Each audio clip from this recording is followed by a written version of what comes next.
morning, good afternoon, good evening, wherever you guys are at. I hope you're having a fantastic day. It's SoulSaint, and we're back with another Raid Shadow Legends video. Today is going to be interesting. So we just got done with our plat reset video. If you guys want to check that out, I'll try to leave a link somewhere for you guys to be able to observe it and obtain it.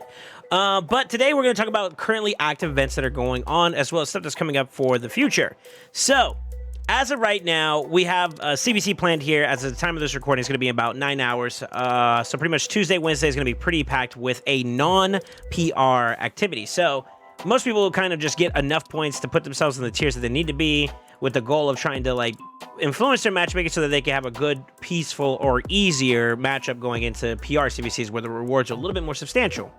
In addition to that, we also have a defense soul summoning pool event, which is going to be the bulk of what we're going to talk about today. So if you guys were around earlier the last week, we had a Prism event, not a Prism Jewel, but a Prism Crystal event that had to do with a lot of similar champions you're going to see today. So I'm going to disappear off the screen here for a brief moment, but you got champions like G-Nut, Freya, Meshinaki, Staltis, Harima, Feral, Ragash, to name a few. And then they even added a couple more extras, and in particular, some voids, which is kind of interesting. Titus's fusion just recently came and gone, along with some other well-known champions like Niame's 2x Progressive, to name a few that were pretty substantial for this particular Prism event. So we're going to break it down. They do have some epics in here, and I think that they're kind of interesting. I actually would argue, moving myself over here for a brief moment, I would argue that some of these champions are actually pretty decent to use, and I'm going to kind of give you some perspective. But basically, the theme of it is all defense-based champions for the most part is what it looks like. So we have Tayrell, we have Nia, we have Sepulcher, Sentinel Seeker, Survivor, that's Sandlash Survivor, Morag, Hotatsu, Grizzle Jarl, Godseeker Neri, Grush, and of course Duke Duck, depending how you want to say it, and then Burungiri. For the epics, I'm gonna give a special nod to a couple of them that I find value in two different various areas. So for one, we're gonna point them out. The number one choices I would be excited about getting blessings for if I was an account that's trying to make progress would be Tayrell, White Dryad Nia, Morag, and then from there, it'll kind of diminish off a little bit. But if you're looking for champions for like Sand Devil, Neri, maybe some Dune Tower teams and Burungiri, especially at bosses. Hotatsu has a good increased defense and whatnot. Grush for the Ogren factions. I think he's a free-to-acquire champion. He's a daily login champion, if I remember correctly. Those are pretty big standouts. Seeker, obviously, for like clan boss if you're early on in the game.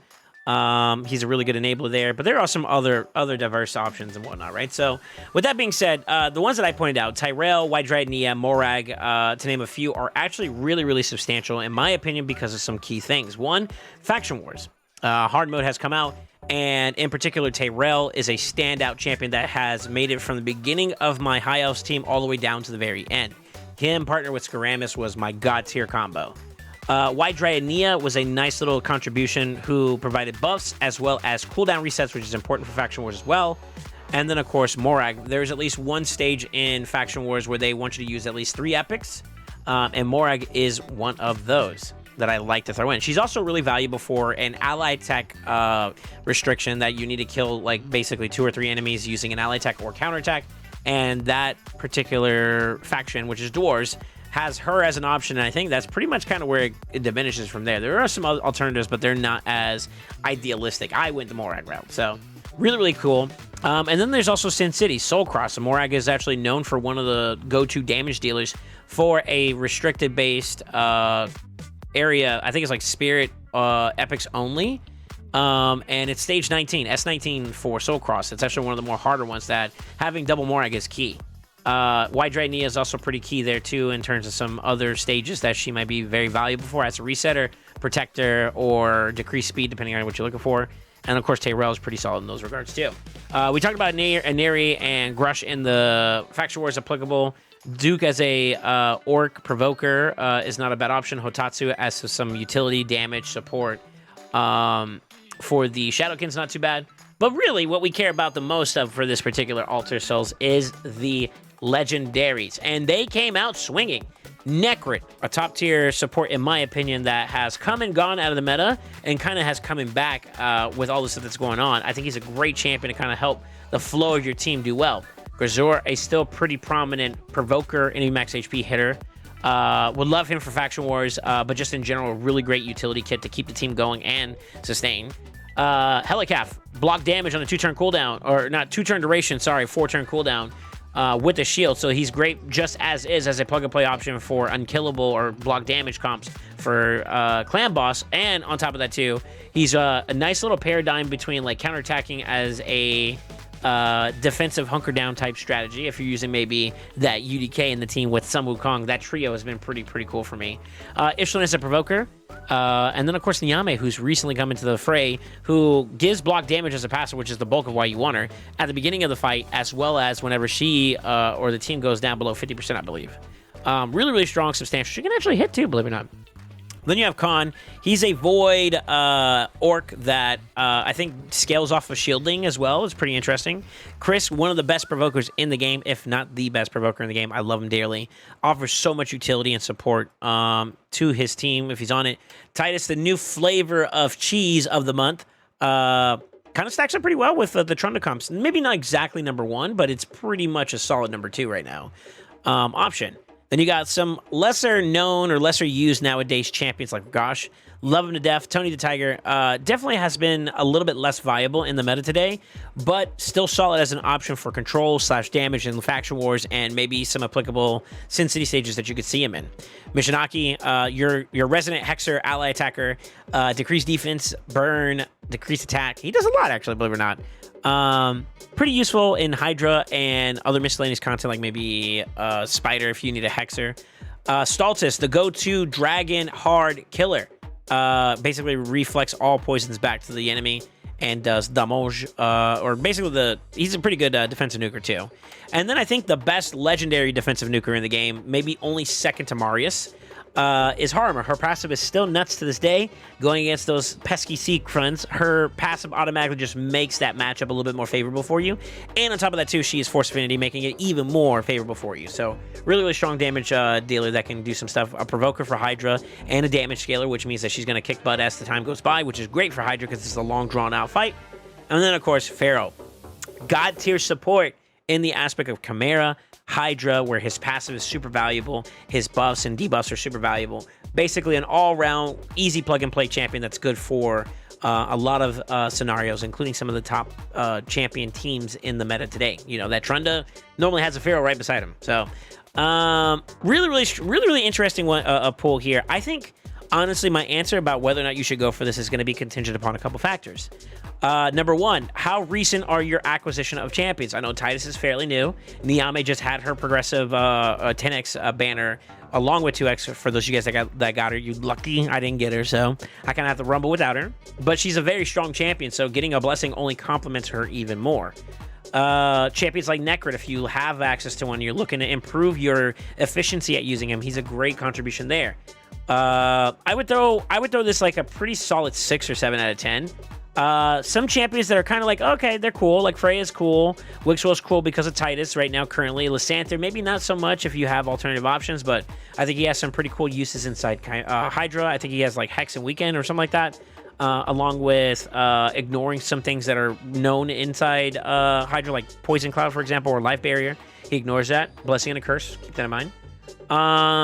Just to name a few, but I would argue that it depends on where you're at on your account and your focus is at the point in time. I think a lot of these champions like Newt, Stultus, Harima, Krisk are pretty much plug and playable across the board in a lot of different areas of the game, including like in-game speed clearing. I still use like a double G-Nut comp, actually triple G-Nut now, comp where I'm clearing Sand Devil and Shogun's pretty fast, like sub 30-second runs or whatever. And I'm trying to like be super fast about it, so like them having blessings benefits, and particularly for Shogun, where the whole shade counter is predicated upon your blessing count. So getting those blessings are obviously going to be very, very strong for you. PvP wise for Harima, great option. Maybe even Stultus if you use them. Freya could be a great plug and play. And then of course Necrid, like I talked about before, UDK. Are some great standouts, but if you don't have access to champion, this pull ain't for you. If you do have access to these champions and they're pretty much predominantly already blessed for the most part, it's important to note that the chances of you getting a particular rarity is 72% for epics and 28% for legendary. So basically roughly about to 30%. 3/10 of a chance to get a legendary. But then if you do so happen to hit a legendary, the chances of you getting anywhere between a 2-star to a 6-star is is vastly different.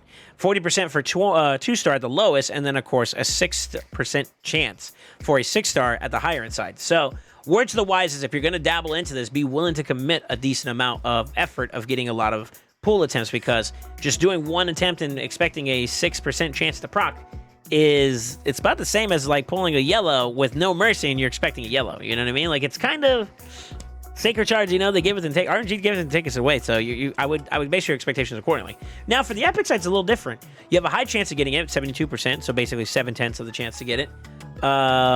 With it being either a 4, 5, or 6-star. So if your blessings are pretty low across the board for epics do carry the game in terms of like PvE content and certain miscellaneous pairs until you start getting the legendary step up, yeah, 6% chance at a 6-star, still pretty low, but 29 and 65 respectively for 4 and 5 is not too bad. So I would base it off of the needs of your account, and if you plan on using these champions for long term. Some of the champions I pointed out I think are very valuable in their own way, and I have access. Like, I'll show you my account for where I'm at. I want to say majority of the champions I have that are epic at the moment, like the Morag, for example, or the Burangiri, I already have like a 5-star for. Let's see if we can find some Morags here. I got one Morag at 6-star Awaken, and then I have another one here, my second one, at a 5-star. So those 3 are already off the list of like, I'm kind of happy with where they are. If I got the 6-star, great, but I wouldn't go out of my way for this Prism Jewel event to get that. Tyrell, 4-star, so I'm kind of already at that cusp of like where it's at the 60% margin, or maybe it gets a little bit lesser in the 20s and subsequently the 6% at the end there. Kind of leaning towards no, I wouldn't go out of my way for it. I do have a +4 Duke that has only a 2-star, so if I was to prioritize trying to get Duke or Duck, the Pierced upgrade, there's something there. So there's one. And then, of course, we can talk about legendaries and whatnot. My Titus only has a 1-star, so there's definitely a benefit there. I could get maybe a upgrade there. My Chris has a 3-star, so perhaps an upgrade there. Just to name a couple of the options, I have 2 Newts, one of them with a 4, the other one with a 3, and then, of course, G-Nut number 3 has 0. So, like, anything for G-Nut would be an upgrade, right? But the next question I would argue about, for my, like, rationalizing it for myself is the champions I'm using, do they need that blessing to be more effective or to do what I'm not already doing for them or with them, right? So, like, for my G-Nuts, for example, I'm already accomplishing the goals that I have for those champions, I'm effectively farming those stages that I need to farm for my dust or for my oils or for those particular stages of the bosses I'm trying to clear very quickly. I'm doing that pretty effectively already with my current situation. So anything for G-Nuts at that point or for my Newts would be pretty much a quality of life upgrade. So when I say it like that QOL typically from a frugality standpoint wouldn't be a justifiable reason for me to go for it. Whereas, like, okay, what about Titus? Titus being a competitive outlet for Hydra class, for example, having a high blessing for him would be very substantial, would be a game changer experience. So the argument would be like, all right, well, because I only have a 1-star blessing on Titus, would it be worth going for that increased chance of a 2, 3, 4, 5, and 6? The answer obviously be yes. So that would lean yes towards building, maybe grabbing a couple of jewels to try to see if I can maybe, get a better blessing for Titus. Krisk, although I do use him in some comps, those comps are a little bit lesser in value in terms of like clash points for Hydra. So maybe sort of yes, sort of no. So I kind of lean no. If I'm indecisive about a particular one, I lean no because I need a justifiable reason for my resources, money. Just like you guys that are watching here, hey, we balling on our budget, so like you have to appreciate the value of like what it takes to get that resource, and I'm not trying to spend it unnecessarily, right?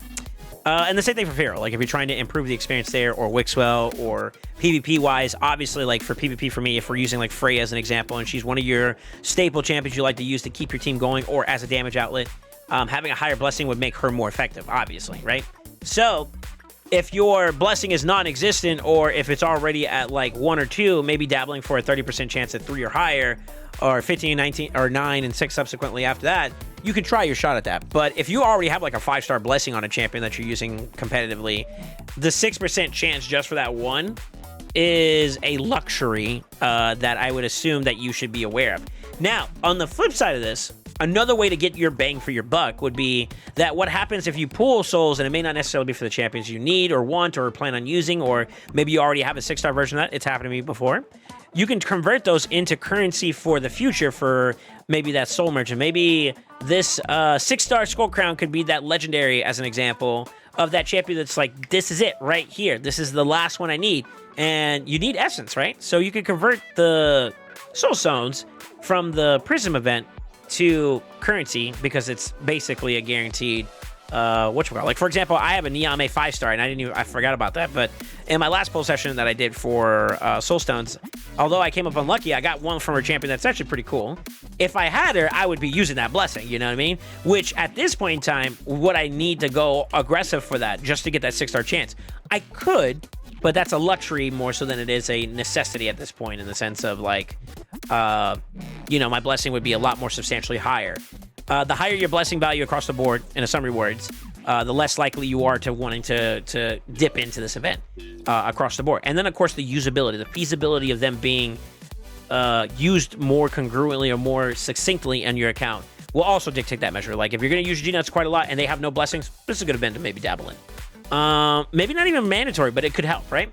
But if it's like something like a Lysanther and you don't plan on using that Lysanther anytime soon, and that's all you have on this list of champions available to you that you care about, odds are, if they're going to sit in your vault, there's no point in investing, right? So that's kind of what I want to lean towards this video, is kind of give you perspective about how to approach whether or not you want to invest towards this particular Prism event. I think it's interesting. I think it's a W in the aspect that if you pulled Prism crystals from the last event, this is a literal, like, the next step. You got the champions now to get their blessings. It's the exact same roster of legendaries that you can get from, and then some, which would be pretty cool. I won't lie. To get a specific champion, it's 4, 8, 12, plus 4 on top of that is 16, plus 2 more is 18. So 18 chance. You have a 1 in 18 chance that when you do hit that legendary, and it so happens to be that 6-star, it's a 1 out of 8 chance that it's that specific one champion you're looking for. So base your expectations accordingly in terms of, like, the math that goes behind whether or not you're going to get a specific blessing. And I think Frugality would say, be aware of that before you make a decision to go in on it. Now, if you have a bunch of champions on this list and then you want blessings on a bunch of them, then obviously anything you get there is going to be more likely to be an upgrade, and that's a W. Then you obviously I would recommend getting into this because your sample pool will be a lot lower compared to just dabbling in regular soul stones and immortal stones to try to get a specific set of champions. See, like, I have Titus in my pool along with 2 other champions I would like to get some upgrades for. This right here, it's 1 out of 18 versus 1 out of the hundreds or maybe even thousands now that we're in terms of legendary champions you can get. So being able to target specific pools is where Prisms shine a bit. And that's where you want to kind of, like, if you're shooting your shot for a specific champion or a specific blessing, this is where you can see some value.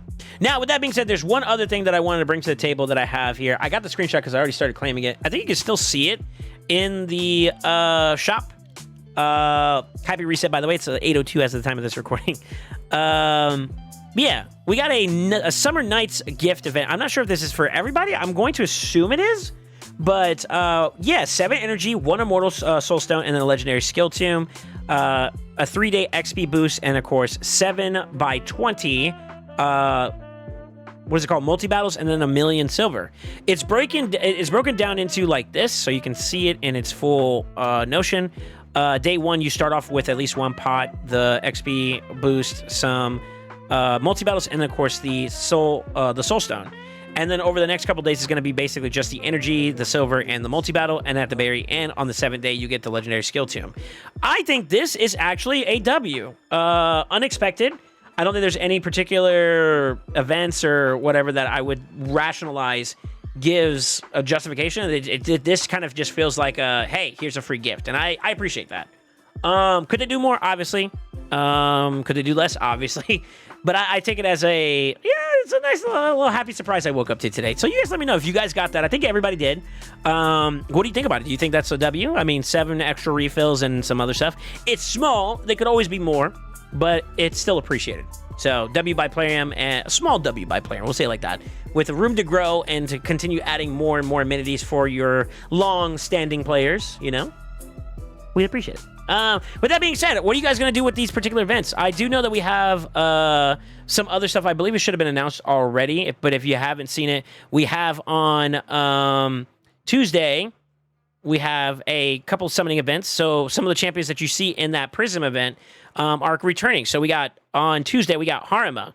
Harima is the defensive nuclear I mentioned earlier.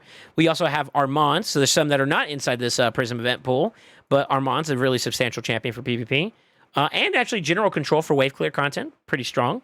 There's going to be Nishak, who is a force bomber. Lord Entertainer Fabian, that's going to be another one for this Tuesday. So today, when you watch this video, Fabian, he's going to be your buff stripper slash cooldown lockout champion, control champion. Sun Wukong, back to the Skinwalkers. We have, he was a daily login champion, pretty strong for, maybe not meta so much anymore, but he always likes to bounce back into the fight with Unbeatable Wukong passive. Really, really strong champion in that regard, though. I think he still has his place. Maybe not top end competitive, but a pretty solid spot regardless. And then there is Yumiko. So going to the Void sides, she's coming into the Prism, to this progressive event.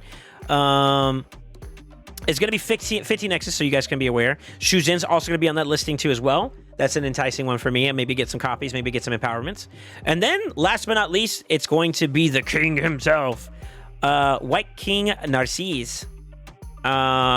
Partnered up with Ancor, still pretty solid. Has this case usage area. He's not used as much anymore because Taras has fallen off the meta a little bit. Still usable in certain areas, but like not as prominent with the more mythical meta that we have today. But still solid option regardless, and I think he's still a solid play into PvP if you have him as an option. Going into Wednesday though, we're gonna have other alternative options. We have Athorion. He is an enemy max HP hitter, AoE. 2-time hitter, and then he has a self buff along with block buffs to decrease attack, and then of course a non-counterable A1. Pretty solid champion there. We have a more newer champion in Uzol. I think he's a really cool dwarf that's an attack type champion. Spirit Affinity. And then we have the more recently revitalized Mountain King. Single target attack nuker who has gotten a big substantial buff, which ignores a lot of stuff today that is used. And then of course one other one. This one is going to go to the Ogren side. Here, it's First Axe Tuskor. I believe he was in a progressive event and a Prism event many moons ago. You don't really hear much about this guy. I heard he does decent damage, but nothing overly substantial. Let's see. Oh, and there's one other one. I'm sorry, I misspoke for the non-void side. It's Rotos. You love him, you hate him. You love him when he's working well on your team, and you hate him when he's working well on the enemy team. So, I don't think we need to say too much about him. You've seen him quite often. But he's got a progressive coming up on Wednesday as well. And then, of course, for the Void side, this is where it shifts a little bit. For the Dwarves, we get Arnorn. I have access to this champion. I got a 5-star blessing on him, and he is solid. He is a solid champion overall. I guess you could say maybe his predecessor or a champion that was kind of like very similar to him in some regard. Georgian. I think Georgian does a little bit different of an approach, but basically a heavy, squishy, a heavy damage dealer, really spike damage, but squishy, with no drawback in terms of survivability, in terms of like a passive. He does have the unkillable. VA is able to kill somebody, so that's kind of nice. But basically, your glass cannon in a summary words. Him and his counterpart that's also very comparable to him, Iyasu. These guys are also going to be on the progressive. I don't have Iyasu. That's the only one I don't have from the Void side here. So Iyasu would be a pretty interesting one. Not mandatory, but I think it'd be pretty cool. But that's it. That's it for the progressives for this week that is currently going on. They did say they're going to be launching a extra legendary event. So a Pogo, I believe it is. If you get one Lego, you get another one on top of that. So if you guys are kind of close to Mercy on Tuesday/Wednesday, you'll be able to maybe get a chance at 2 legendaries instead of 1. This could be a blessing or a curse. I don't know if the interaction of the progressive side, so like the 10x, 15x, 20x, 25x that you get from getting, copies of the legendaries could be useful. I don't know if it double dips into like, okay, you got one legendary, it wasn't the champion you wanted, so that's now enhanced to like maybe from 15 to 20, and then the Pogo is also not it goes to 25. I'm not sure if it works that. Y'all let me know in the comments below, but if it does, then that's a great way to kind of push yourself towards getting that Mercy or progressive opportunity to go up even more, to go for it. I would say that my overall Mercy is pretty low across the board. I think I'm just now getting into Mercy for the legendary sacred side. Ancient side, I'm like sub 100 pulls in so far. So if I pulled, I'd get pretty much close to 100. Nothing guaranteed there. I think this event is particularly for sacred shards. So if you want to get your pogo, it's got to be through the sacreds. Just be aware of that. I don't know if I'm going to dabble into it too much, to be honest with you. I think I'm going to kind of just recoup and start saving up for some events. I feel like this particular week might be a bit of a bait for the next set of events that are going to come out that are going to be kind of enticing for you to get involved in. I'm thinking that we may start getting some progressives or some kind of event that's aligned with champions I really, really want. So these champions on these lists are pretty cool for me, but I don't think that they are overly desirable to a point where I have to get them as of right now. I wouldn't mind duplicates, I wouldn't mind empowerment, all that stuff like that, but it's not necessarily mandatory for where I'm at right now. I want to get champions that would actually provide some substantial changes for me. So I'm kind of leaning, if I was to go for specific targets, to be like Fina, and then we're going back to the mythical grind with like getting Galathier and maybe a Nell. You know, something like that would be pretty cool. But you guys let me know in the comments below. Are you guys interested in any of these progressives that are coming out? How about this Primal, or Prism, sorry, Jewel event? Anything kind of catch your fancy? Yay, nay, maybe? Let me know in the comments below. I'm actually curious. And with that being said, don't forget to like, comment, subscribe, and as always, always remember, stay ascended.